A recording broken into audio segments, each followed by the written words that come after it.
I've been listening to your stuff for a while, and it's very enlightening. What I want to discuss is, between satisfaction and the vortex, and how sometimes I feel like I'm there in the vortex, and then something happens and brings me out of there, and I can't get back in, and I'm trying so hard to get back in, and I can't get back in. You have to start with the easy things until you've acclimated there. That's why Esther found these words as we started wanting to help you reach for it and find it, of feeling for the feeling of satisfaction and then isolating it. Once you've sort of identified it, Esther's friend who is a musician uses the word calibrate, isolating or calibrating to it. Like when she tunes her guitar, she's tuning it to a pitch, string by string by string. She's calibrating the vibration in order to have the harmonics that she wants. And that's what you're doing too. You're calibrating or isolating, identifying and then isolating, and then practicing the vibration that feels like satisfaction. And once you do that a little bit, then you tend to own it, which doesn't mean that you'll be there every time, because you've practiced thoughts that are bogus, that don't help you, that keep showing up. And when they do show up, sometimes it takes you off on that wild goose chase tangent again. But the good news is that the more you deliberately are calibrating to the feeling of satisfaction, the more likely you are to catch that in the early stages. So for years we've been saying to you, start with the easy things. And so Esther would think about Party Cat. Party Cat was so easy to adore. Or the treehouse that was the first building on the property that Jerry and Esther built. The treehouse was so easy to think about and feel satisfaction. So many treehouse stories, most of them about the construction of the treehouse. The first day that they found this grove of trees, they have 40 acres, this grove of trees, there were 6 trees in a circle, and Jerry stood there and said, this would be a great place for a treehouse. And Esther remembers what a good idea that felt like that was, how satisfying it was. And she stood in the center of that, and she could not even imagine it. And Jerry said, let's go get a ladder. So they took their Suburban, went over to the house that they lived that was off property, loaded a very long ladder on the roof of it. And Esther remembers trying to hold the ladder on the top of the car and not get caught, because it was about 3 blocks that they had to drive on public roads to get there, and having the success of getting that ladder over there. And then they lifted the ladder up and they put it up in the tree. And now when Esther stands at the top of that tree house and looks down at where the top of that ladder was, she laughs, because she felt like she was way high on that scrawny little ladder, and the tree house is 40 feet up there. So when she thinks about those satisfying moments, the treehouse took so long for those 4 men to build because they never wanted it to be finished. They liked so much being in those trees, and they liked so much creating this haven for Jerry and Esther. One day, after the treehouse was finished, a girl who lived in New Jersey, who was transcribing recordings for Jerry and Esther at the time, called. It was Thanksgiving Day. She said, what are you doing today? In her email. And Esther emailed back, it's Thanksgiving, it's just Jerry and me. We're going to eat our dinner. I've made a full Thanksgiving dinner, and then we're going to go to the treehouse and take a nap. And then her friend emailed back, and she said, I wish I had the technology, which lets you know how long ago this was. I wish I had the technology to send you a song. And then she wrote out the lyrics to Rockin' Robin. Up in the treehouse all night long, singing the song Rockin' Robin. So before Esther even saw the lyrics, she heard the song in her head. And she emailed back, got it, heard it, know what you mean. So Jerry and Esther had lunch, went to the treehouse, took a nap. Well, the wind was blowing, and the treehouse is on legs. It's not attached to any trees. So in the high wind, the treehouse was rocking. And when they awakened to the sound of the wind, the trees were full of robins. San Antonio is a corridor where the birds go south. And Jerry and Esther had not consciously ever seen one robin in the vicinity, and there were hundreds and hundreds and hundreds and hundreds of robins in that rockin' tree house on that Thanksgiving Day. Well, that's a satisfying thing for Esther to think about. She said to Jerry, I'm glad you're here. No one will ever believe this story. No one would ever believe this story. And Jerry said, well, do you really care? You've had the experience? Yeah, because, well, sometimes I feel like I can manifest these things and I'm doing so well, and then boom, something happens and I'm all... You hear what you're doing? You're doing the opposite of what we're doing. I am. We're telling satisfying stories. Yes. And Not you're telling satisfying. hard to be satisfied stories. You got to tell the satisfying stories. We got 1 million of them. You got time? Yep. And so do you. You have so many more satisfying stories to tell than you are telling. And you're not leaning toward them for no good reason. You could, because every morning when you wake up, you're more satisfied than not. If something happened 20 years ago, and you talked about it 19, 18, 17 years ago, 16, 15, 14, 13, 12, 9, blah, blah, blah, talked about it today, then you keep updating the vibration of it.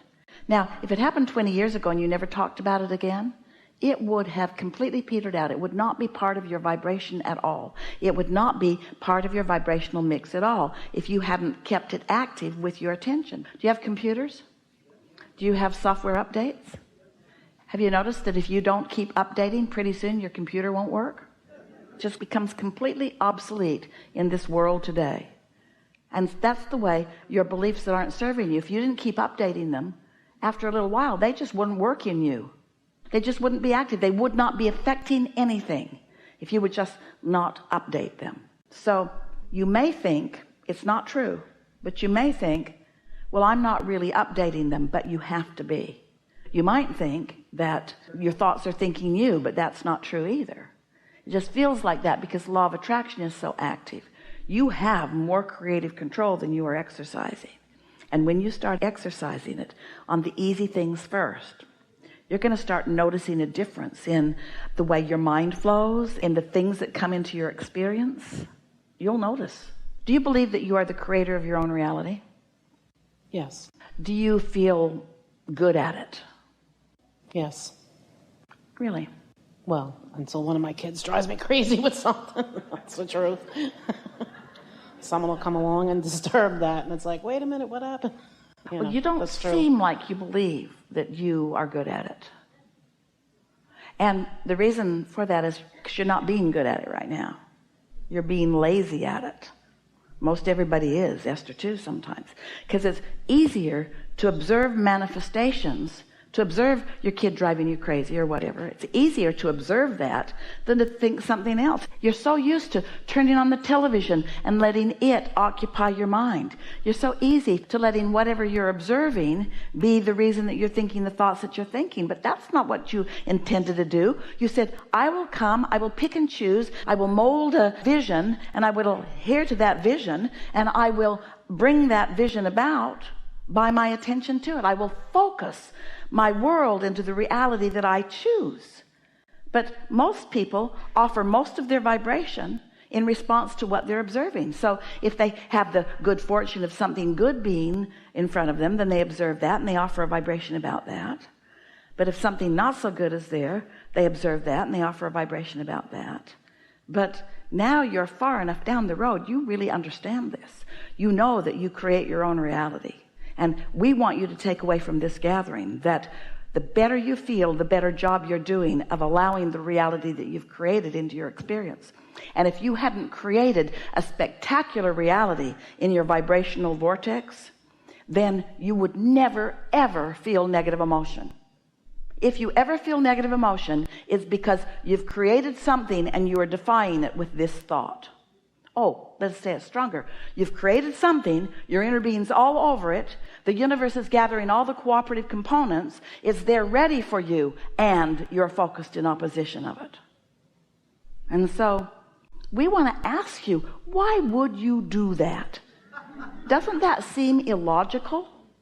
And the answer that you might give, it's a pretty accurate one, is because I've decided that I'm not good at this, or I've decided that I don't deserve this, or I've decided that others might like it if they see me thrive, or I've decided that thriving is evil, or I've decided that thriving is hard, or I've just been so trained into not thriving in this way and this way and this way that it's just easier not to thrive than to thrive. And we say, no, it isn't.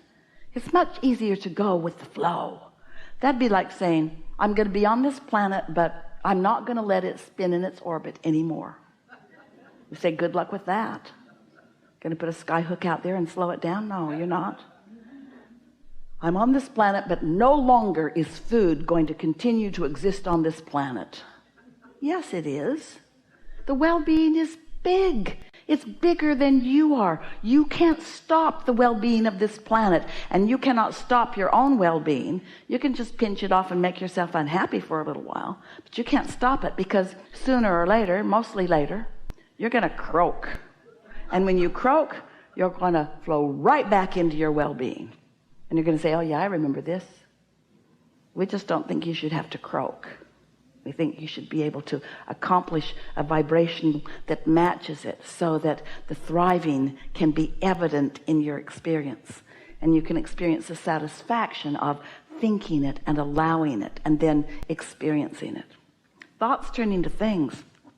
Oh, think about why you're here in this place that manifests. You get to find the thought, and you get to nurture the thought, and you get to take pleasure from the thought, and you get to be satisfied with the thought, and then you get to receive an impulse about the thought, and you get to follow the impulse, and then you get to witness the universe knocking itself out in order to deliver to you.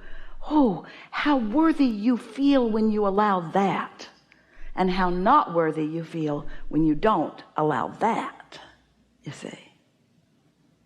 Nice to know, isn't it? Yeah. Yes. Sometimes I like to have that hard to get from here to here. You know what I mean? Not just hard, impossible. Yeah, sometimes, yeah. But you can get from here to here, and here to here, and here to here, and here to here, and here to here, and here to here, and here to here, and here to here, and here to here. It's going to take a while. Here to here, here to here, and here to here, and here to here. Or you can wake up here and not go over there. Could do that. Wake up here, and as soon as you're awake, reach for something satisfying, and then something else, and then something else, and then something else. Or you could wake up here. You always do. You don't know it because you have memory, which is just focusing on stuff that was before. So you wake up here, and then you remember that, then you remember that, and then you remember that, and then you're off and running, because law of attraction is relentless. It'll just give you more of whatever you're thinking about. But then you could meditate. When you meditate, you could focus on the sound of the air conditioner, or you could count your breathing. You could focus upon something that has very little thought content till you quiet your mind. And as you quiet your mind, your vibration will join that of your inner being. So you don't have to wake up and stay there. You could wake up and be in a satisfying place for a second, and then remember how you hate your life, or how you don't want to go to work, or how someone has betrayed you, or whatever game you're currently playing to mess with yourself. And then you could accidentally run into somebody that's tuned in, tapped in, turned on, and they could smile at you and make you remember that some people are happy, but it's not likely that would move you. Or you could come to an Abraham gathering where we never stop talking about how worthy you are, and that could make you feel a little better. But mostly, you got to wake up and maintain it, or you got to release thought to reaccomplish it. Once you get the hang of this, then it's a piece of cake, because you don't let yourself go too far away from that. But in the meantime, make it easy on yourselves. And the easiest thing you can do to make it easy on yourself is not asking one other person to be one other way than the way they are, because they're going to let you down every single time, because it's not their job to perform for your satisfaction. We know that feels wrong. Seems like they should all. My children should be born to make me happier. But they're not. They're not.